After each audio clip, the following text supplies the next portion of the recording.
Astaghfirullah. Bismillahirrahmanirrahim. Assalamualaikum warahmatullahi wabarakatuh.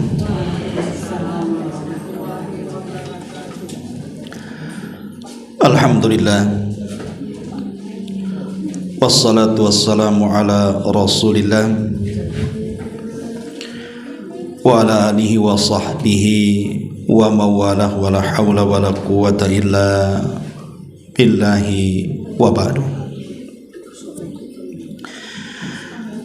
Alhamdulillah, segala puja dan puji hanya milik Allah subhanahu wa ta'ala. Salawat dan juga salam kita hadiahkan kepada Rasul kita Nabi besar Muhammad sallallahu alaihi wa ala alihi wasallam. Hadirin dan hadirat yang dimuliakan Allah subhanahu wa ta'ala, tema yang kita akan bahas sebagaimana sudah disebar, kita akan membahas tentang derita di tanah Sumatera. Tentu tema ini sudah kita pahami semuanya, tentang musibah besar yang terjadi kepada saudara-saudara kita yang ada di 3 wilayah: Aceh, Sumut dan juga Sumbar. Dan musibah seperti ini sering terjadi di negeri kita ini, mulai daripada gempa, tsunami, banjir, angin dan yang semacamnya yang sudah banyak merenggut nyawa. Tapi musibah kali ini memang sangat beruntun, dan kita lihat dari media-media, musibah banjir yang ada di Sumatera ini hampir mirip dengan tsunami.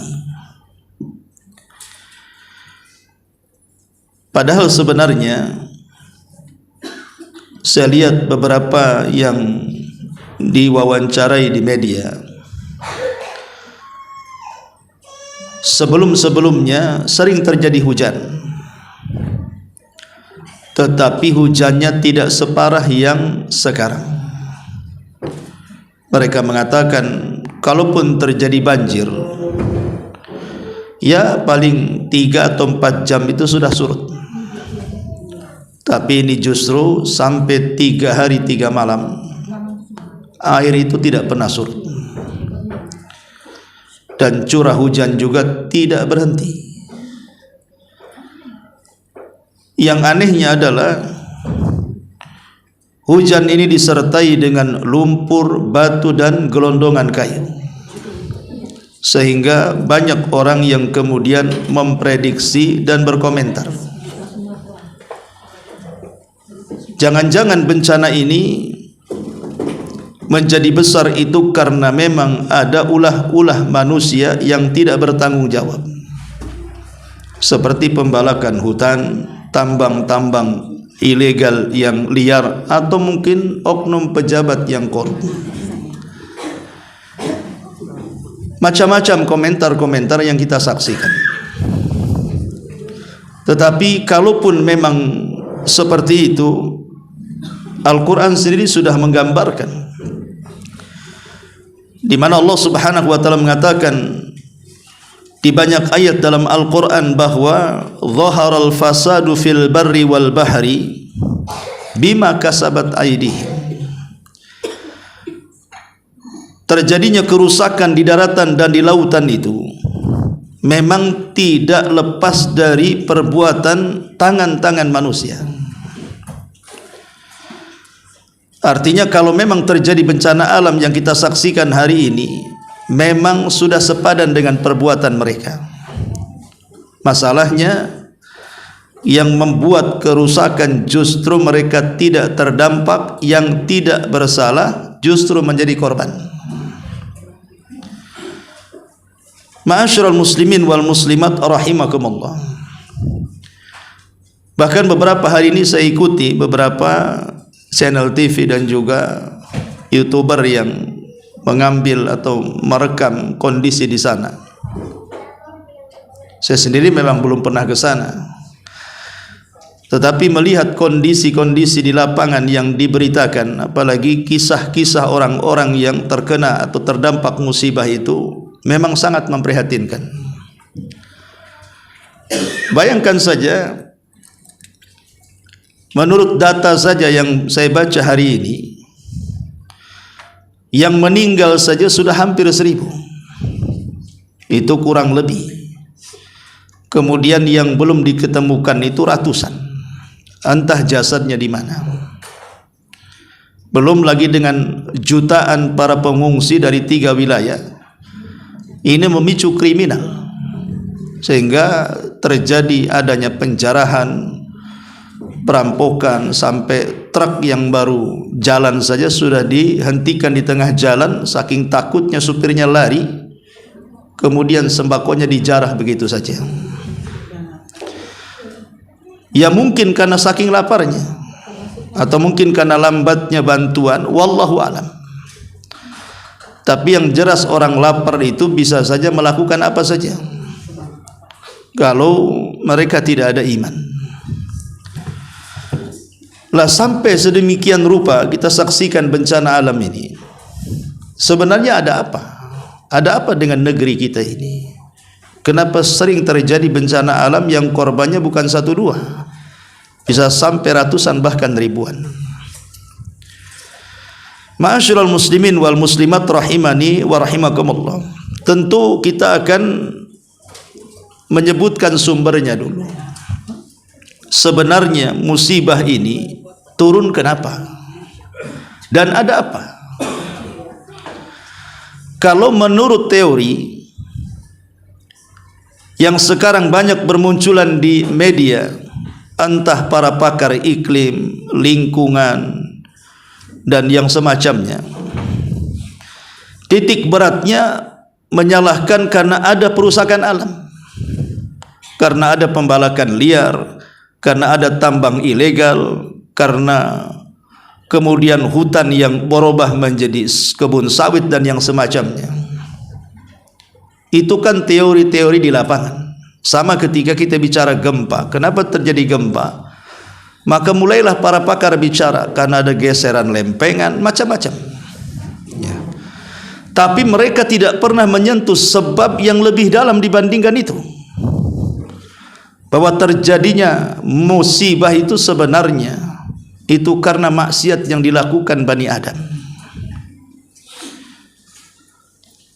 Ulama mengatakan ada beberapa sebab yang menjadikan musibah itu diturunkan oleh Allah Subhanahu wa taala. Karena bagaimanapun Allah tidak pernah zalim kepada hambanya. Ma yaf'alullahu bi'adzabikum in syakartum wa amantum. Allah tidak mungkin mengazab kalian, menyiksa kalian, mengurumkan bencana dan begitu seterusnya kepada kita ini selama kita bersyukur dan beriman. Itu Allah yang mengatakan. Ma yaf'alullahu bi'adzabikum in syakartum wa amantum. Allah tidak mungkin mengadab kalau kita bersyukur dan beriman. Berarti mafhum kebalikan daripada ayat ini, kalau kita tidak bersyukur dan tidak beriman, disitulah Allah Subhanahu wa taala menurunkan balanya. Para ulama menyebutkan tentang sebab-sebab Allah Subhanahu wa taala menurunkan bencana alam kepada kita. Karena kita tahu bahwa seisi bumi ini itu semuanya adalah tentara Allah Subhanahu wa taala.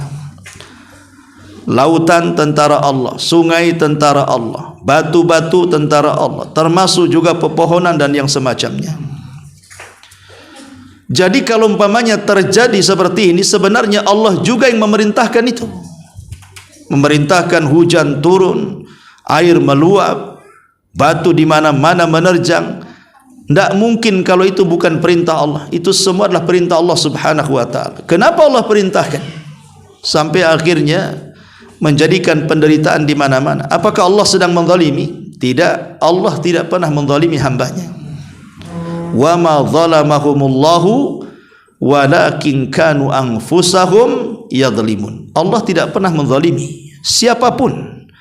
Yang zalim itu diri-diri mereka sendiri, yang mengakibatkan Allah Subhanahu wa taala tidak suka melihat orang-orang zalim. Pertama, kata para ulama, yang mengakibatkan nuzulul bala, turunnya bala adalah kasratuz dzunub wal istighfafu biha. Ketika manusia banyak melakukan dosa atau meremehkan tentang dosa. Ketika orang kemudian di sebuah tempat itu sudah penuh dengan perbuatan dosa dan kemaksiatan, maka mereka sudah menghalalkan daerah itu untuk diazab Allah Subhanahu wa taala. Saya kalau ban mobil saya rusak itu, bocor atau mau ganti ban itu, ada kawan di Tiban Impian itu, biasanya saya tukar ban di situ. Dia orang Padang, ya. Dia cerita, Ustadz, saya kalau pulang saya nggak kerasan, walaupun ya seminggu saja sudah pengen pulang ke Batam. Ada masalah apa? Ya semenjak saya sudah hijrah, sudah kenal sunnah, saya makin rajin ke masjid. Di sini masjid-masjid hampir tidak pernah kosong. Zuhur, asar, maghrib, isya, apalagi subuh, itu 2 saf 3 saf nggak kemana katanya. Jadi membuat saya semangat untuk terus ke masjid. Tapi ketika saya pulang kampung di Padang, saya lupa pula nanya kampungnya. Dia mengatakan itu yang saya singgahi selama saya jalan-jalan di kampung itu, hampir mungkin beberapa masjid yang sholat itu semua orang-orang tua. Hanya orang-orang yang sudah tua, yang kalaupun tidak ada tsunami sudah mati itu, udah waktunya sudah tua-tua, ya. Lalu anak-anak muda kemana? Saya bilangkan, anak-anak muda sudah tidak lagi suka ke masjid, bahkan sebagian mereka meninggalkan sholat. Nah, ini cerita ya kawan ya orang Padang ya. Ya saya bilang bukan orang Padang tidak sholat gitu. Ini cerita orang Padang, dia di kampung dia. Kan Padang luas ya, mungkin di kampung ya, di kampung lain enggak kan begitu. Tapi dia cerita seperti itu. Jadi memang anak-anak muda sendiri sudah malas atau tidak cinta untuk datang ke masjid dan cenderung banyak melakukan kemaksiatan kepada Allah Azza wa Jalla. Dari sini kita tahu bahwa bukan hanya di kampung dia saja yang cerita, kita saja di Batam atau mungkin di tempat-tempat yang lain juga kurang lebih fenomenanya. Banyak anak-anak muda itu, kecuali yang sudah hijrah dan dapat hidayah, mereka masih belum dapat hidayah untuk melaksanakan kewajiban, bahkan cenderung bermaksiat kepada Allah Azza wa Jalla. Lah inilah yang menyebabkan kenapa bencana itu sampai turun, karena terlampau banyak perbuatan dosa dan meringankan perbuatan dosa. Dan itu secara umum dijelaskan dalam hadis Nabi SAW. Ketika Nabi SAW berceramah di hadapan orang-orang muhajirin, kata Nabi SAW, ya ma'syaral muhajirin, khamsun idza btulitum bihinna wa a'udzu billahi an tudrikuhun. 5 perkara kata Rasul, wahai orang-orang muhajirin, jangan sampai kalian melakukannya. Kalau sampai tertimpa dengan 5 perkara kepada kalian, aku berlindung kepada Allah, semoga 5 perkara tidak ada pada diri kalian. Kemudian Rasul menyebutkan 5 perkara yang semuanya adalah maksiat kepada Allah. Salah satunya Rasul mengatakan, tidaklah sebuah perzinahan melanda di sebuah tempat dan dilakukan terang-terangan. Apa kata Nabi? Illa fasha fihimut ta'un wal auja allati lam takun madat fi aslafihimul ladzina madaw. Kecuali Allah Subhanahu wa taala akan sebarkan berbagai macam penyakit di tempat itu, entah taun atau penyakit-penyakit yang tidak pernah dikenal di zaman Nabi, ada di zaman sekarang. Dari sini menunjukkan bahwa penyakit itu juga bagian daripada bala. Penyakit juga bagian daripada bencana yang Allah Subhanahu wa taala turunkan.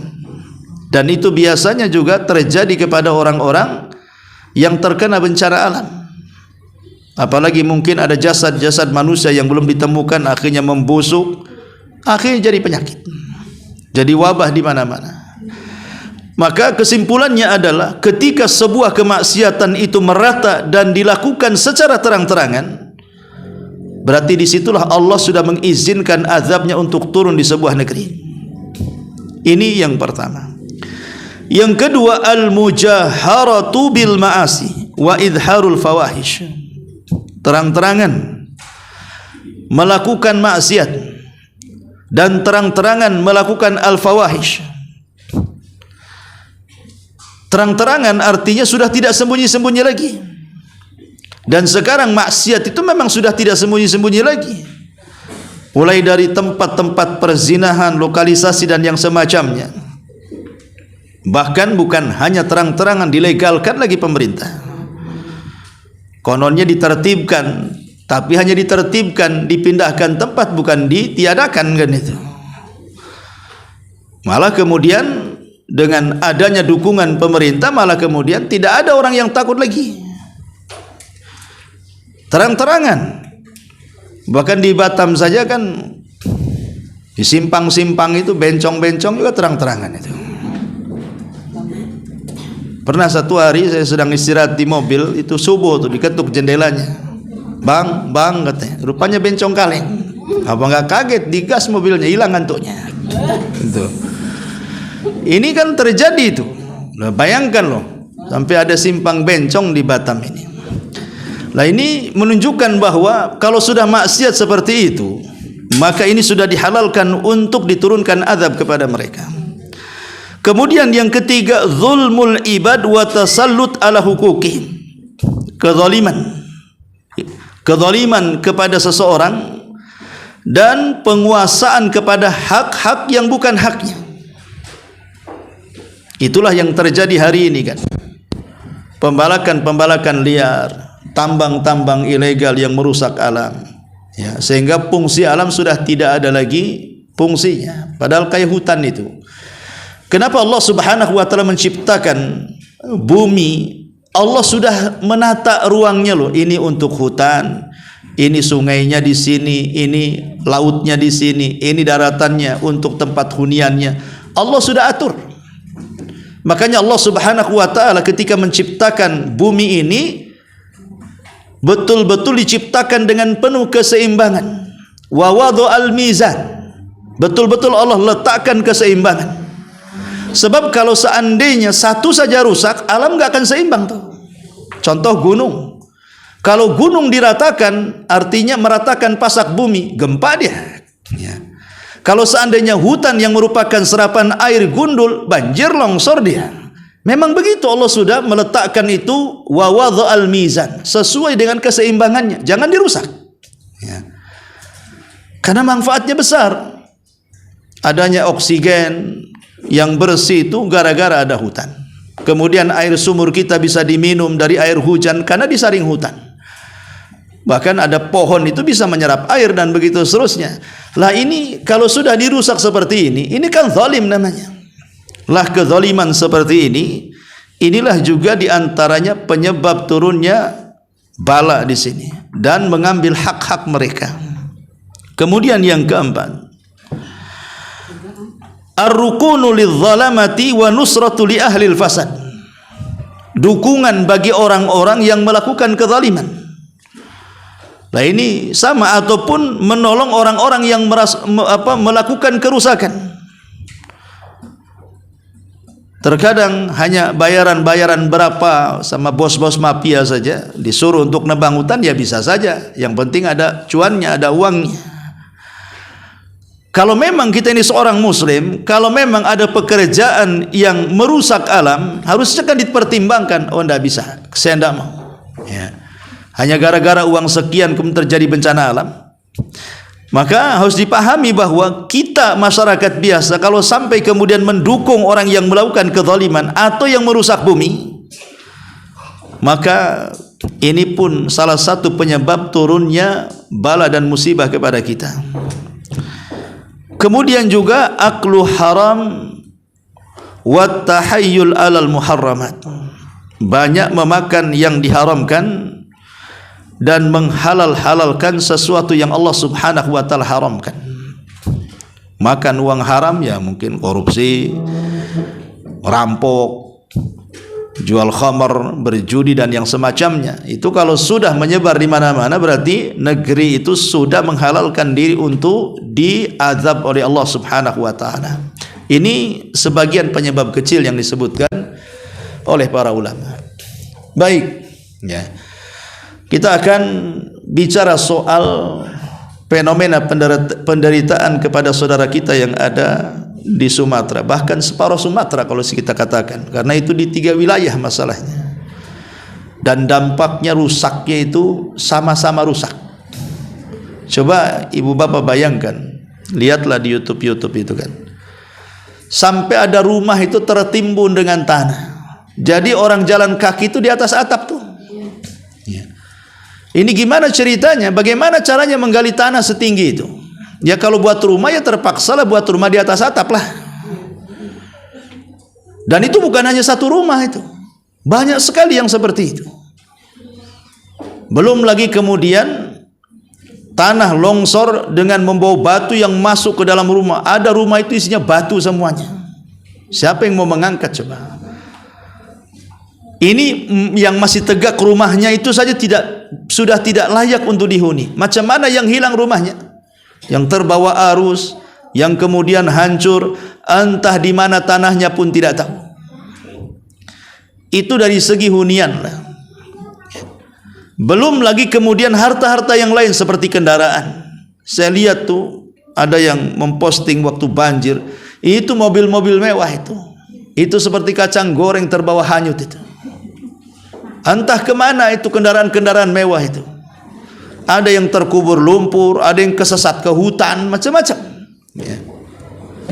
Belum lagi cerita mungkin perhiasan-perhiasan kecil, ataupun seperti surat-surat, jangan ditanyalah surat-surat rumah itu sudah nggak ada. Bahkan pakaian saja yang bisa diselamatkan itu yang menempel di badan. Saya pikir kalau seandainya yang hilang itu dunia, rumah, kendaraan, perkakas, ataupun surat-surat atau yang semacamnya, saya kira masih bisa dicari. Tapi yang lebih parah itu bukan itu.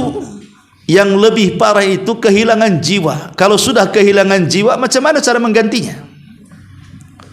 Bahkan ada seorang ayah itu, karena dia hampir kelelep, dia membawa bayi, berusaha diselamatkan bayi di atas tangannya, dia kelelep-lelep tuh. Ibunya sudah entah kemana, hanyut.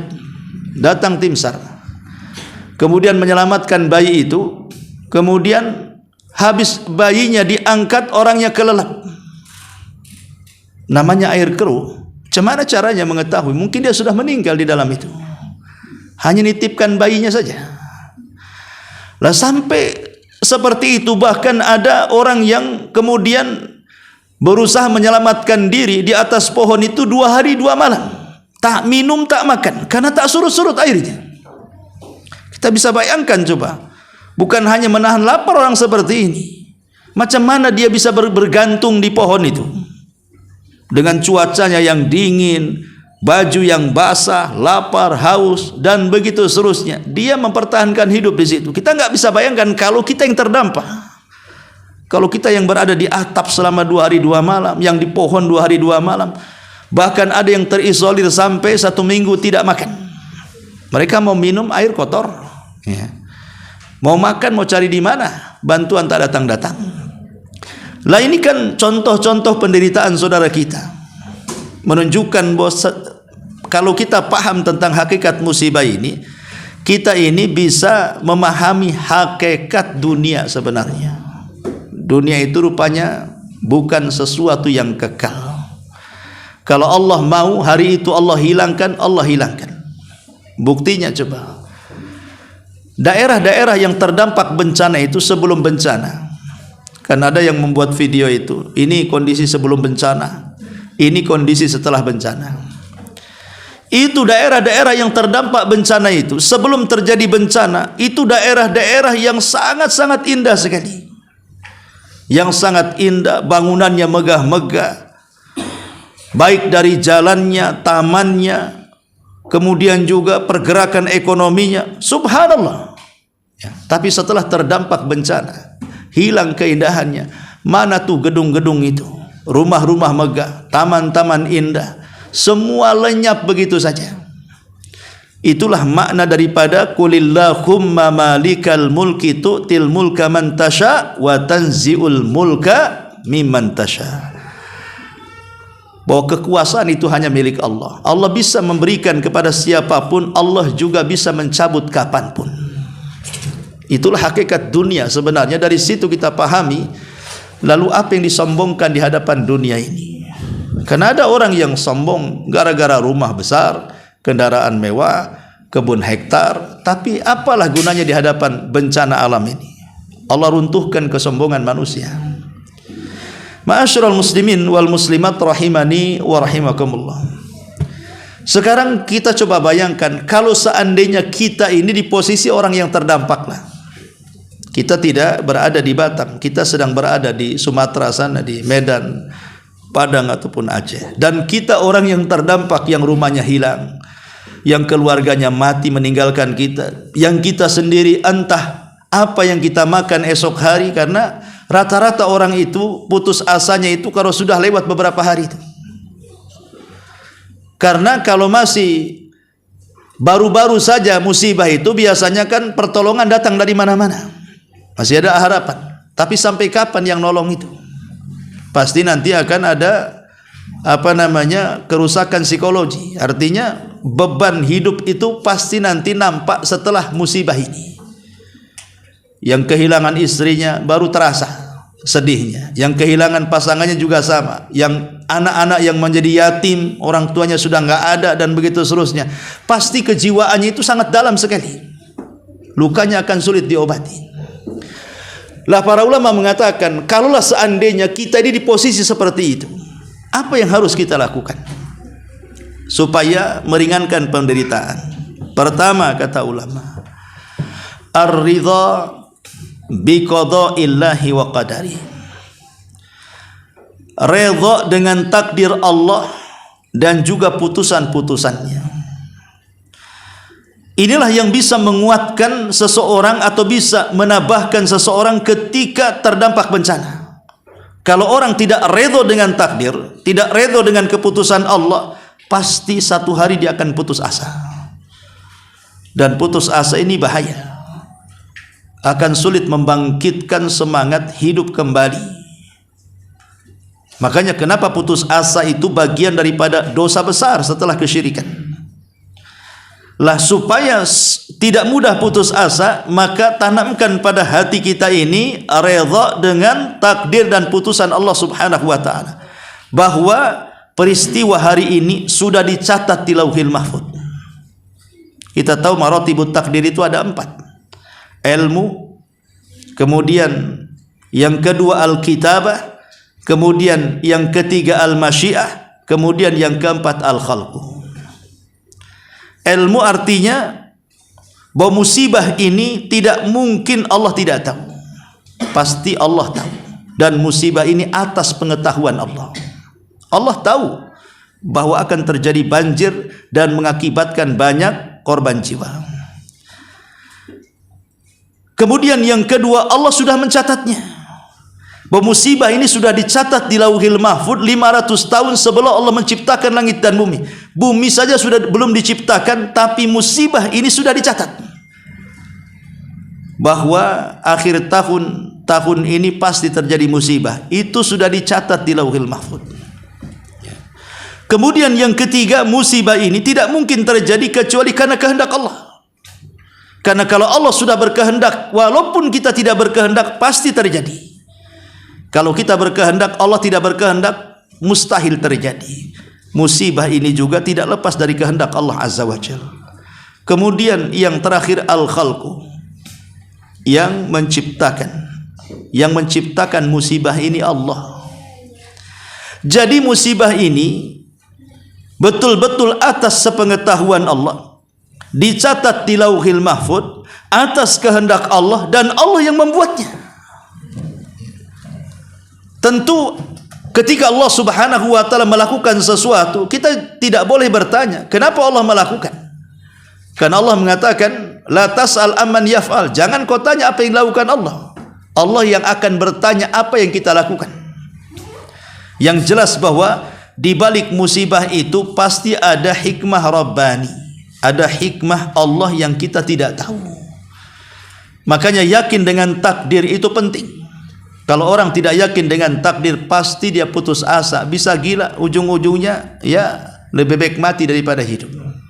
Ini yang pertama, yang bisa meringankan beban itu yakin dengan takdir, bahwa ini kehendak Allah Subhanahu wa taala. Yang kedua, ya, as-sabru wal iman, menguatkan sabar dan menguatkan iman.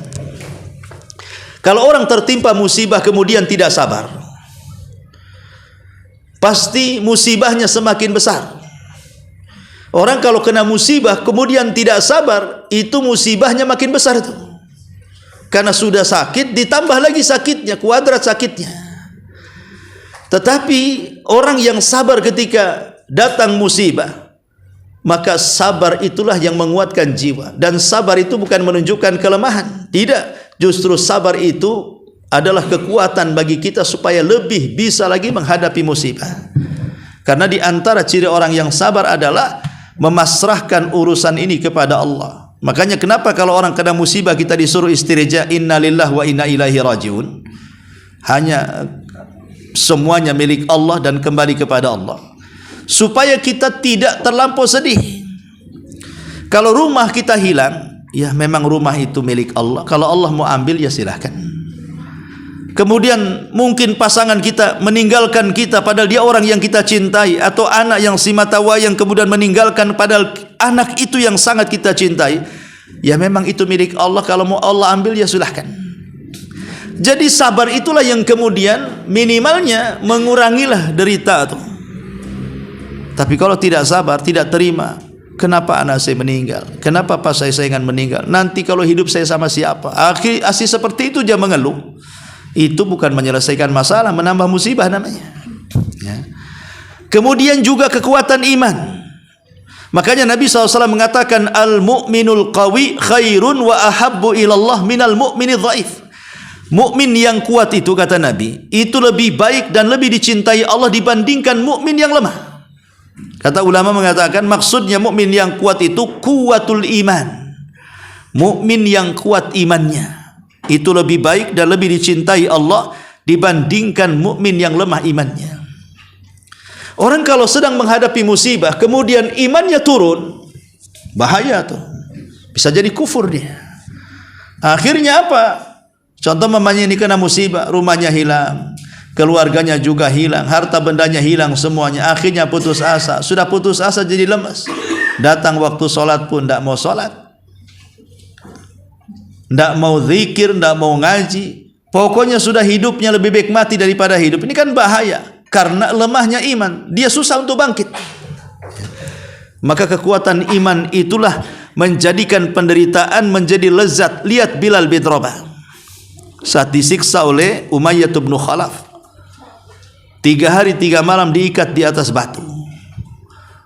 Apabila datang siang hari, terik matahari di padang pasir, taulah panasnya, nggak bisa kita bayangkan berapa derajatnya.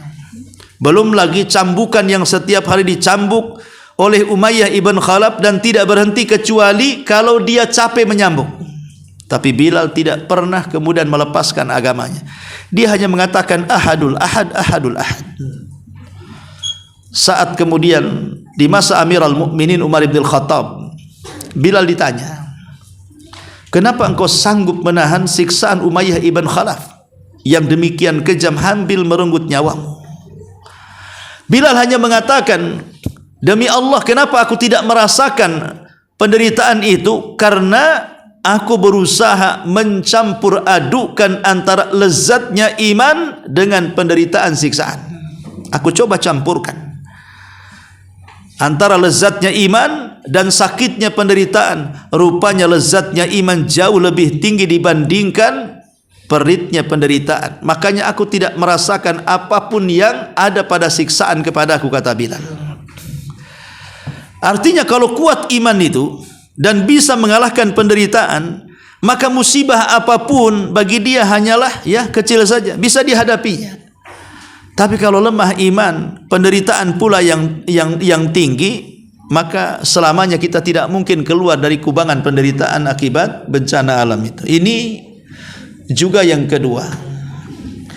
Kemudian yang ketiga, ingat, ketika kita terkena dampak musibah, cobalah ingat ketika kita sebelum terkena musibah. Maksudnya apa? Mengingat-ingat setelah musibah kepada sebelum musibah. Karena begini, nikmat ini baru kita rasakan kalau kita pernah melewati lawan daripada musibah itu. Contoh umpamanya, dulunya dia melihat, kemudian dia buta.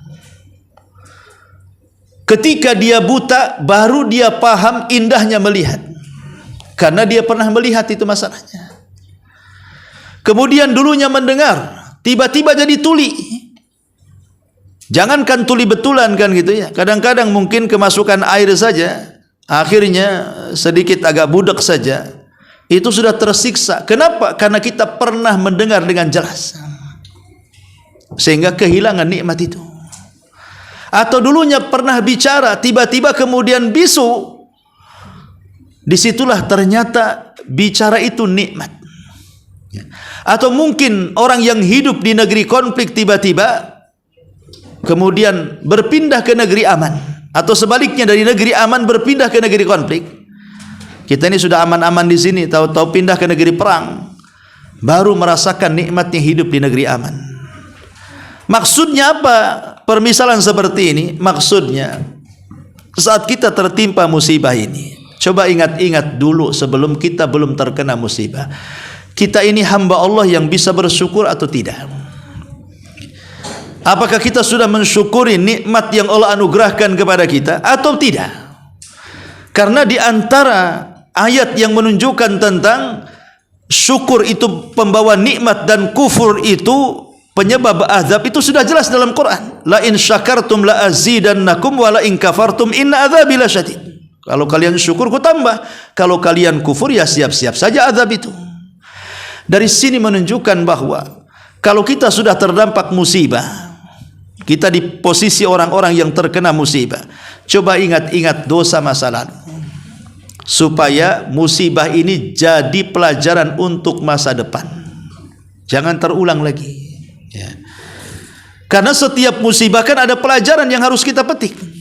Kenapa demikian? Satu, musibah sebesar itu, banjir, longsor, gempa dan yang semacamnya sampai kepada gunung meletus, tidaklah Allah kirim kepada kita kecuali hanya untuk menakut-nakuti kita.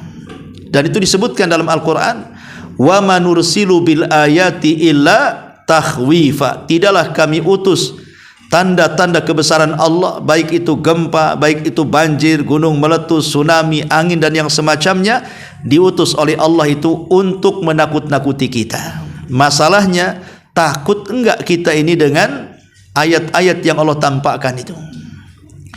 Jadi kalau kita memang orang yang terdampak di situ, maka harusnya dijadikan pelajaran bahwa Allah sedang menakut-nakuti kita. Sadar enggak? Sudah jelas-jelas rumahnya hilang, keluarganya juga meninggal, tiba-tiba kemudian sudah lewat begitu saja, akhirnya maksiat lagi. Kan bego orang itu tidak ambil pelajaran gitu. Makanya kemudian di sini yang harus dipahami, ambillah pelajaran setelah terdampak musibah, jangan lakukan kemaksiatan setelahnya. Allah sedang menakut-nakuti kita. Jangan seorang mukmin itu masuk lubang dua kali ya. Ini yang ketiga. Kemudian yang keempat, dari sini kita tersingkap tentang hakikat dunia. Jadi dengan melihat kondisi seperti ini, baik kita yang tidak terdampak atau mereka yang terdampak, saya katakan di awal, disinilah kita tahu tentang hakikat dunia. Bahwa dunia ini bukan tempat kita berpijak. ada kehidupan lain yang lebih indah yang disebut dengan akhirat.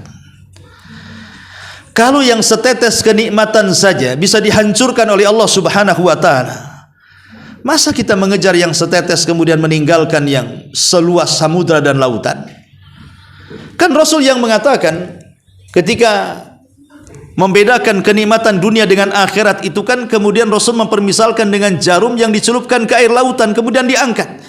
Maka di ujung jarum itu ada satu tetes air yang menetes. Kata Rasul, yang setetes itulah yang diperebutkan manusia di dunia ini. Adapun lautan itu kekayaan Allah kelak yang Allah akan berikan di akhirat. Tapi kenapa orang tidak mengejar yang seluas samudra, malah mengejar yang setetes itu? Karena manusia itu terlampau mengikuti hawa nafsunya. Dia lupa yang indah, kemudian mengejar yang sebenarnya keindahannya semu. Karena buktinya rumah yang kita anggap itu sesuatu yang sangat istimewa, hitungan hari sudah hilang rumah itu, bahkan tidak bisa dihuni, bahkan ya tertimbun lumpur, kemudian kerikil, bebatuan dan yang semacamnya. Lalu kemana rumah itu? Kemana kendaraan itu? Kemana kebun dan sawah itu? Sudah tidak ada lagi. Maka jangan menderita dua kali. Di dunia sudah menderita, di akhirat janganlah menderita. Cukuplah menderita di dunia dengan adanya bencana, tapi di sorga, di akhirat kita dapat sorga. Kemudian yang perlu dipahami juga dari musibah ini, Ibu Bapak yang dimuliakan Allah Subhanahu wa taala, kalau kita kilas balik kepada musibah yang sekarang kita saksikan, hujan ini sebenarnya bukan musibah. Kita hari-hari ada hujan di Batam. Mungkin boleh dikata dibandingkan di Jawa, di Batam ini paling sering hujan. Makanya ada istilah kalau Batam ini tanahnya seperti Jawa jadi sorga. Maksudnya apa? Pasti akan tumbuh segalanya karena hujan terus di sini. Tapi kan tanah kita boksit, tidak subur. Ditanam ini mati, malah tanam itu mati. Ya, kalau nanam cabai pun kalau harus beli tanah khusus, pupuk khusus. Kalau di Jawa itu kan tidak perlu, nanam kayu saja besoknya tumbuh. Jadi kalau di Batam ini tanahnya kayak di Jawa, mungkin jadi sorga lah kan itu. Tapi begitulah Allah bagi kenikmatan itu adil. Di sana ada kelebihan, di sini juga ada kelebihan. Artinya hari-hari kita mendapatkan hujan, bahkan kita kehujanan, ya. Dan tidak terjadi apa-apa. Bahkan udara setelah hujan jadi segar, lapangan yang gersang jadi hijau, kemudian sumur-sumur jadi melimpah, air di mana-mana dan begitu seterusnya. Artinya bahwa sebenarnya hujan ini adalah rahmat dari Allah Subhanahu wa taala. Sampai ketika hujan, Nabi mengatakan, berdoalah kepada Allah karena itu waktu yang sangat mustajab. Itulah waktu Allah turunkan rahmat. Tapi ingat bahwa musibah ataupun hujan yang tadinya rahmat itu bisa berbalik menjadi sebuah azab. Saya akan sebutkan 3 kisah dalam Quran. Pertama kisah kaum Nuh. Kaum Nuh alaihi salatu wasalam, adab yang Allah kirim apa? Hujan dan banjir. Ketika Nuh alaihi salatu wasalam merasa terancam nyawanya dan mengatakan, "Fada'a rabbahu anni maglubun fantasir." Nuh pun berdoa kepada Allah Subhanahu wa taala dan mengatakan, "Ya Rabb, aku hampir terancam. Nyawaku terancam. Fantasir, tolong aku." Apa kata Allah? Wa fatahna abwabas sama bima'in munhamir wa fajjarnal arda uyunan faltaqal ma ala amrin qad qudir. Apa yang terjadi setelah doanya Nuh? Kami buka pintu-pintu langit, lalu kami hujani kaum Nuh sederas-derasnya. Cukup sampai di situ? Tidak. Ketika air hujan berjumpa dengan air yang ada di bumi, kami luapkan air yang ada di bumi ke permukaan. Terjadilah banjir atas takdir Allah Azza wa Jalla. Bahkan gunung yang menjulang tidak bisa menandingi tingginya banjir di zaman kaum Nuh. Lebih tinggi banjirnya dibandingkan gunungnya. Makanya banjir ini tidak ada yang selamat satu jiwa pun kecuali Nuh dan yang ada di perahunya. Lihat, yang tadinya hujan rahmat menjadi azab, membinasakan seluruh kaum kaum Nuh. Kisah yang kedua, kaum Ad. Kaum Ad Allah Subhanahu wa taala azab di permulaan dengan cara paceklik 3 tahun berturut-turut. Kita tahu kaum Ad ini penghasilan mereka bertani, penghasilan mereka ladang dan sawah. Kalau ladang dan sawah atau bertani itu tidak ada hujan, lalu apa yang bisa digarap? Bisa mati. Maka akhirnya kemudian kaum Ad ini, para pembesar mereka mencari informasi berhala-berhala yang bisa menurunkan hujan. Akhirnya mereka mendengar bahwa di Mekah itu ada berhala. Maka kaum Ad dari Hadral Maut atau sekitar Oman, para pembesarnya berjalan kaki dari Hadral Maut menuju ke Haram Mekah. Kebetulan di situ ada berhala. Maka mereka menyembah berhala yang ada di Mekah itu. Terjadilah istidraj dari Allah. Tiba-tiba ada suara. Suara ini mengatakan, baik, keinginan kalian kami kabulkan. Pulanglah ke negeri kalian, kami akan kirim awan yang mengandung hujan. Tapi saya ingin tanya, kira-kira awan seperti apa yang kalian inginkan? Warnanya putihkah, merahkah, hitamkah? Maka kaum Ad mengatakan, kami ingin warna hitam. Karena mereka menyangka bahwa awan berwarna hitam akan lebih banyak isi kandungan hujannya. Akhirnya setelah mereka memilih warna awan, maka suara ini mengatakan, kalau begitu pulanglah, nanti kami kirim awan ini kepada tempat kalian. Setelah kemudian kaum Ad pulang ke Hadral Maut sana, betul-betul Allah kirimkan awan hitam. Makanya Allah Subhanahu wa taala menjelaskan tentang kondisi ini. Falamma ra'auhu aridan mustaqbila audiyatihim. Ketika mereka melihat awan pekat hitam menutupi lembah-lembah mereka, lembah-lembah kaum Ad itu memenuhi lembah-lembahnya sampai tertutup itu daerah Ad itu dengan awan hitam. Mereka mengatakan, hadza aridun mumtiruna, hadza aridun mumtiruna. Wah, ini rupanya awan yang kami tunggu-tunggu yang akan menurunkan hujan kepada kami. Tapi di situ ada orang tua, seorang nenek yang merasakan awan ini berbeda dengan awan-awan yang biasa menurunkan hujan. Dia pun ketakutan lari masuk ke dalam rumahnya. Betul, karena Allah mengatakan, bal huwa masta'jaltum bih fiha rihun fiha adzabun alim. Allah mengatakan, bal huwa masta'jaltum bih. Sebenarnya awan itu adalah azab yang kami segerakan, yang kalian minta untuk diazab. Apa yang terjadi? Setelah kemudian Allah Subhanahu wa taala kirimkan awan di bawah lembah kaum Ad itu, sementara seluruh kaum Ad itu keluar menyaksikan awan itu karena ingin merasakan hujan, tiba-tiba terjadi petir guntur, datang angin dan hujan. Angin bercampur dengan hujan. Dan angin itu mengangkat semua yang ada di bumi naik ke permukaan. Termasuk bangunan, manusia, pokoknya apa yang ada di bumi disapunya angin itu. Kemudian naik ke atas langit dan mereka tinggal di langit selama 7 malam 8 hari. Tidak turun-turun, diputar-putar angin. Hujan dan angin yang sangat kencang sekali. Setelah 8 hari ditumbangkan ke bumi. Tidak ada yang hidup kaum Ad. Makanya mereka disebut al-arabu al-baidatu, Arab yang sudah punah, nggak ada turunannya. Sudah mati semua. Artinya kaum Nuh diazab dengan hujan, kemudian terjadi banjir. Kaum Ad diazab dengan hujan, kemudian datang angin dan mengangkat semua orang-orang sampai dibinasakan. Kemudian kaum Lut juga sama. Mereka dihujani oleh Allah Subhanahu wa taala dengan hujan batu. Sampai Allah Subhanahu wa taala menyebutnya matarus sau, hujan yang buruk. Kata Imam Ibnu Katsir, maksudnya hujan yang buruk di sini bukan hanya air yang ditumpahkan, tapi batu juga melayang kemana-mana. Termasuk juga negeri Sabah. Negeri Sabah dihancurkan gara-gara apa?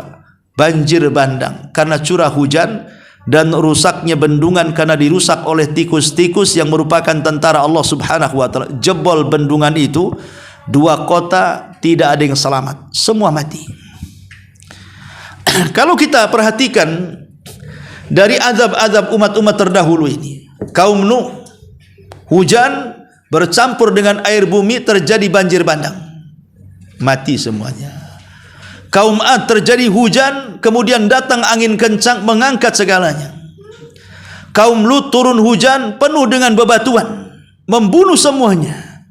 Kaum Saba semuanya dialiri banjir karena hujan yang berkepanjangan, membunuh bahkan merusak seluruh negeri kaum Saba. Lah, apa yang terjadi hari ini kepada saudara-saudara kita seolah-olah gabungan daripada kisah-kisah tadi. Karena hujan yang terjadi itu bukan hanya hujan saja kan di Sumatera ini. Ada hujannya, ada anginnya, ada lumpurnya, ada batunya, dan yang lebih parah ada gelondongan kayunya. Ya, coba kan? Ini kan udah lengkap ini. Hujannya ada, banjirnya ada, lumpurnya ada, batunya ada, gelondongan kayunya ada, dan semuanya merusak. Ma'asyiral muslimin wal muslimat rahimani wa rahimakumullah. Walaupun kemudian ada yang bertanya, Ustaz, apakah ini azab dari Allah? Seperti azabnya kaum Ad, azabnya kaum Nuh, azabnya kaum Lut, azabnya kaum Saba. Apakah juga yang di Padang ataupun yang di Aceh atau yang di Subud itu juga azab seperti azabnya umat-umat terdahulu? Ya, kita katakan tidak. Karena bagaimanapun azab umat dulu itu tidak menyisakan orang hidup. Kalau di Batam kan masih, di Padang masih ada orang hidup. Ya, Aceh juga masih ada orang hidup. Ada orang mati tapi banyak orang hidup. Kalau azab umat dulu kalau sudah ditimpakan enggak ada yang selamat. Berarti ada beberapa kemungkinan. Bisa dalam bentuk azab, bisa dalam bentuk teguran, bisa dalam bentuk ujian. Mana satu yang tiga ini? Bisa dalam bentuk azab ketika memang itu turun karena sebuah kemaksiatan. Orangnya lebih banyak yang jahat dibandingkan yang bagus.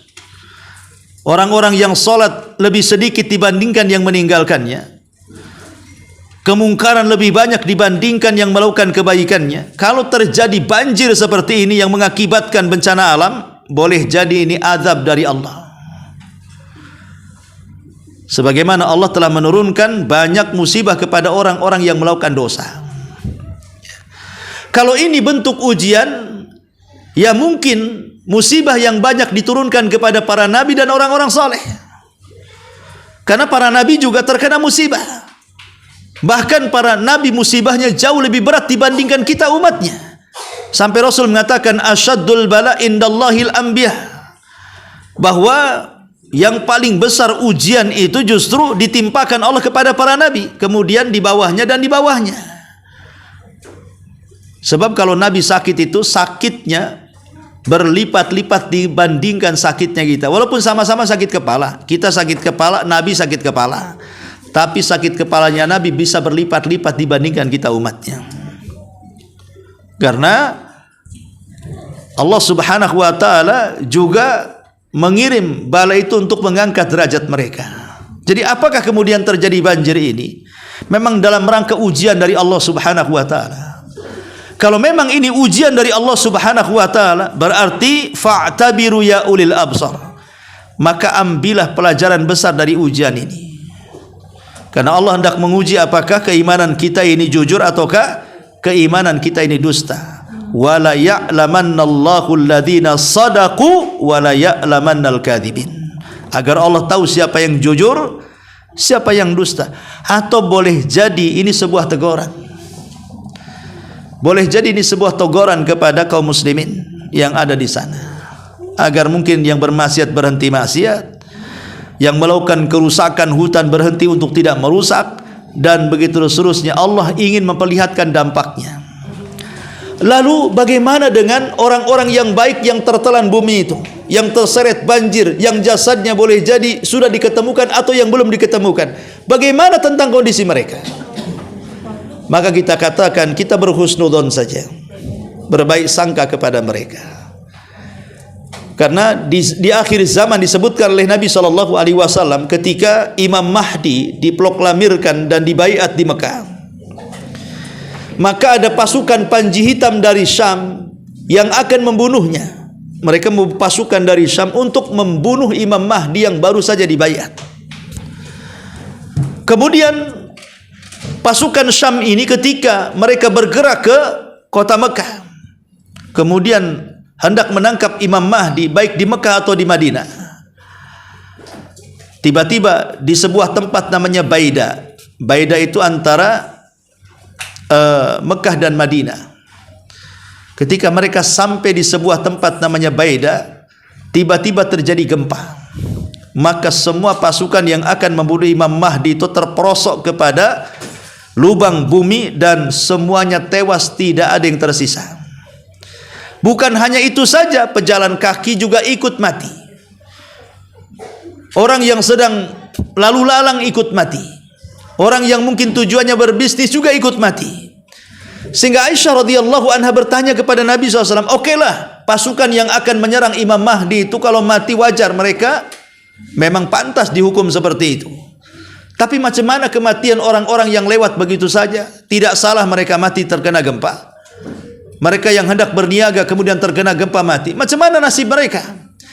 Maka Nabi SAW mengatakan, yub'atsuna yaumal qiyamati ala niyatihim. Mereka akan dibangkitkan pada hari kiamat sesuai dengan niat-niat mereka, sesuai dengan amalan mereka di dunia.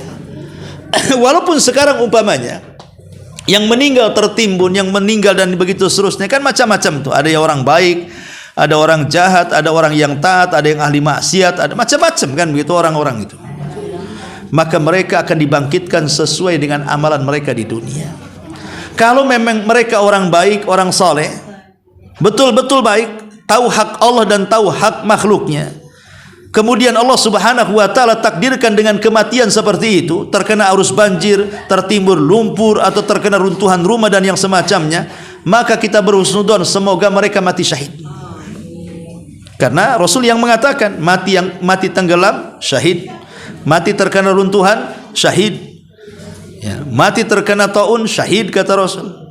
Kalau memang itu orang baik, ya kita berhusnudzon. Mudah-mudahan Allah berikan kematian terbaik kepada mereka. Yang belum tentu kita di sini diberikan kematian seperti itu. Memang nampaknya ngeri gitu ya.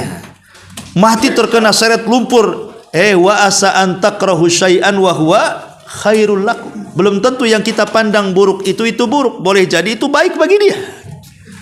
Karena Allah pilihkan kematian seperti itu. Jangan-jangan itu dianggap syahid masalahnya. Tapi kalau seandainya yang mati keseret, yang mati tertimbun lumpur dan begitu, itu bukan orang soleh, memang penjahat, tidak pernah beribadah, ahli maksiat dan kemungkaran, Allah berikan kematian seperti itu, maka ini pelajaran, ya, jangan-jangan matinya su'ul khatimah. Maka kita yang hidup di sini, yang belum terdampak, artinya jangan pernah merasa aman dari makar Allah Subhanahu wa taala. Jadilah pelajaran. Allah masih memberikan usia kepada kita, maka dengan melihat bencana alam di sekeliling kita, perbaiki hidup kita. Berusia yang panjang itu harusnya baik amalannya, karena seburuk-buruk usia panjang itu adalah buruk amalannya. Ma'asyiral muslimin wal muslimat rahimani wa rahimakumullah. Maka kita hanya bisa mendoakan saudara kita dengan adanya musibah ini. Ya, kalau seandainya kita memang memiliki sebagian harta, kalau ingin membantu ya bantu. Karena seorang mukmin kan satu badan kata Rasul. Kalau ada yang sakit salah satunya berarti merasakan demam semuanya. Dan Rasul mengatakan la yu'minu ahadukum hatta yuhibba li akhi ma yuhibbu li nafsi. Tidak akan sempurna iman seseorang sampai dia bisa mencintai saudaranya sebagaimana dia mencintai dirinya sendiri. Kalau memang adalah di antara kita yang punya rezeki, bisa kita sumbang. Tapi kalau sama sekali tidak punya, kita aja kekurangan, maka doa terbaik kepada saudara-saudara itu sudah cukup. Ya, doa terbaik supaya yang ya ditinggal masih hidup dan mereka orang-orang yang terdampak bencana diberikan ketabahan. Dan orang-orang yang meninggal kalau mereka orang yang beriman, ya kita berhusnudzon semoga mereka mati syahid. Dan orang-orang jahat yang meninggal semoga menjadi pelajaran bagi kita, semoga tidak meninggal seperti dia. Nah, seperti itu ya. Jadi melihat musibah itu ada sisi positifnya, ada sisi negatifnya. Tapi yang jelas bahwa musibah itu akan menimpa siapa saja. baik besar ataupun kecil, itu semua sebenarnya banyak hal yang kita pelajari. Ada 5 perkara yang harus dipahami. Pertama, al-jaza. Yang kedua, al-bila. Yang ketiga, al-jila. Yang keempat, al-ala. Yang kelima, ad-dawa. Itulah musibah. Musibah itu bisa jadi jaza, bisa jadi bala, bisa jadi jila, bisa jadi ala, bisa jadi dawa. Apa sih maknanya? Ya. Pertama, bisa jadi jaza, bisa jadi balasan yang luar biasa. Sebab kalau tidak ada musibah, tidak ada orang sabar, Bu. Dengan adanya musibah, maka kita bisa sabar. Dan sabar itu amalan yang pahalanya tanpa batas. Jangan dilihat musibah sebuah musibah, gantikan musibah itu menjadi sebuah nikmat pengumpul pahala. Yang kedua, al-bila. Jadikan musibah ini sebagai al-bila. Bila itu artinya imtihan, ujian dari Allah Subhanahu wa ta'ala. Mungkin Allah sedang menegur saya ini, mungkin saya harus lebih baik lagi, lebih soleh lagi, lebih taat lagi. Jangan kemudian habis ditimpa musibah malah kondisinya lebih buruk daripada sebelum tertimpa musibah, kan aneh. Maka jadikan musibah itu imtihan, ujian bagi kita. Kemudian yang ketiga, al-jila. Jadikan, jila itu artinya az-zihan. Jadikan musibah ini sebagai penggugur dosa. Kalau Allah memberikan musibah kepada kita, jadikan musibah ini penggugur dosa. Jadi kalau kita menghadap Allah karena terlampau banyak musibah, mudah-mudahan dosanya dihilangkan. Karena ada sorga tertentu yang tidak bisa dicapai dengan amalan, kecuali dengan kesabaran ketika menghadapi musibah. Jadi kalau seandainya Allah takdirkan si fulan mendapatkan peringkat tinggi di sorga, tetapi amalannya tidak cukup sampai ke sana, tapi sudah ditakdirkan memang dia itu mendapatkan di sorganya di situ, di tingkatan yang tinggi, tapi melihat amalannya kurang, solatnya kurang, ininya kurang, kayaknya nggak pas gitu kan, maka Allah akan berikan musibah kepadanya. Kemudian dia sabar dengan musibahnya, dan pahala sabar itulah yang menjadikan dia naik ke peringkat yang sudah ditentukan Allah itu. Jadi ada tempat-tempat yang tidak bisa didapati dengan amalan, hanya bisa didapati dengan kesabaran saat musibah. Kemudian yang keempat, al-ala. Ala itu artinya tinggi. Ya, jadikan musibah itu untuk mengangkat derajat. Jadikan musibah itu untuk mengangkat derajat. Dan yang terakhir, ad-dawa, obat. Jadikan musibah itu dijadikan obat.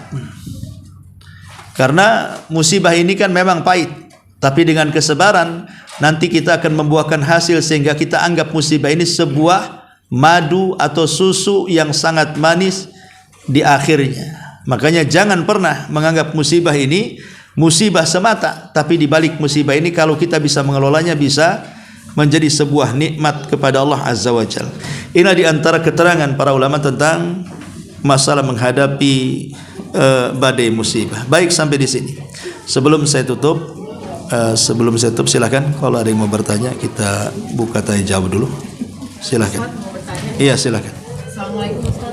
Waalaikumsalam warahmatullahi wabarakatuh. Izin bertanya, seperti yang kita lihat di media sosial itu kan, saya ada melihat seorang bapak-bapak yang dia terpaksa mencuri untuk menyelamatkan anaknya yang udah beberapa hari tidak makan. Lalu dia melakukan klarifikasi di media sosialnya bahwa dia akan mengembalikan 3 bungkus Indomie yang diambil dari penjarahan itu, akan dia kembalikan setelah keadaannya itu membaik. Karena dia meminta maaf sebelumnya, dia melakukan itu untuk menyelamatkan anaknya yang udah hampir tidak berdaya gitu, Ustaz. Itu gimana hukumnya? Terima kasih, Ustaz. Iya, alhamdulillah. Ada kaidah dalam usul fikih itu ad-daruratu tubihul mahdurat, bahwa darurat itu menghalalkan sesuatu yang diharamkan. Contohnya umpamanya makan bangkai, haram hukumnya. Tapi kalau tidak dimakan jiwanya melayang, maka kita boleh makan bangkai. Tetapi ala qadri daruratihi, sekadar untuk menembel daruratnya saja. Kalau sudah hilang daruratnya, ya jangan makan lagi. Lah mencuri karena darurat, apakah boleh? Melihat kaidah ini ya boleh-boleh saja. Kalau memang betul cerita bapak itu untuk menyelamatkan nyawa orangnya, dan tidak ada makanan kecuali hanya di situ, dan tidak bisa dibeli kecuali dicuri. Kalau minta dengan baik-baik tidak mungkin dikasih, ya terpaksalah nyuri. Tapi apakah bapak itu sudah mencoba meminta? Ya mungkin karena paniklah kita berhusnudzon, karena saking paniknya akhirnya mengambil dan sudah menyelamatkan anaknya, kemudian klarifikasi. Ya saya kira tidak ada masalah kalau dia memang klarifikasi mau mengembalikan. Kalau memang tidak tahu siapa tuannya sehingga dia harus klarifikasi seperti itu, ya. Dan memang harus betul-betul dikembalikan. Kalau dia sudah ngomong seperti itu, artinya kan dia hanya meminjam barang itu, cuman caranya dengan cara mencuri. Mungkin ini termasuk bapak yang baik lah, ya kan? Iya, aku ya. Yang seperti ini bapak yang baik. Lah bapak-bapak yang bejat banyak juga. Yang adang truk kemudian sampai supirnya ketakutan, tahu-tahu pas tengok sama warga yang datang belakangan habis. Bahkan yang komentar warung-warung yang menyaksikan sekitarnya kan diwawancarai. Itu sebenarnya yang ngambil-ngambil itu bukan orang yang terdampak katanya. Lah, kok bisa pula kayak gitu? Jadi yang terdampak masih kelaparan, yang terdampak pula sibuk malah jarahin barang-barang yang harusnya hak mereka. Nah ini terjadi. Tapi kisah tadi sangat salut sama bapak itu kalau dia sampai klarifikasi mengatakan seperti itu, karena juga mungkin terpaksa. Ya hukumnya tidak ada masalah. Ya kalau seandainya bapak-bapak itu seperti bapak ini semua, ya amanlah Indonesia itu. Ya. Itu baru 3 supermi ya. Cemana yang triliunan itu, yang korupsi itu. Berani nggak dia ngomong begitu? Saya akan kembalikan ke negara. Wallahu a'lam. Baik, kalau tidak ada kita tutup. Subhanaka wa bihamdika asyhadu an la ilaha illa anta astaghfiruka wa atubu ilaik. Allahu ta'ala alam.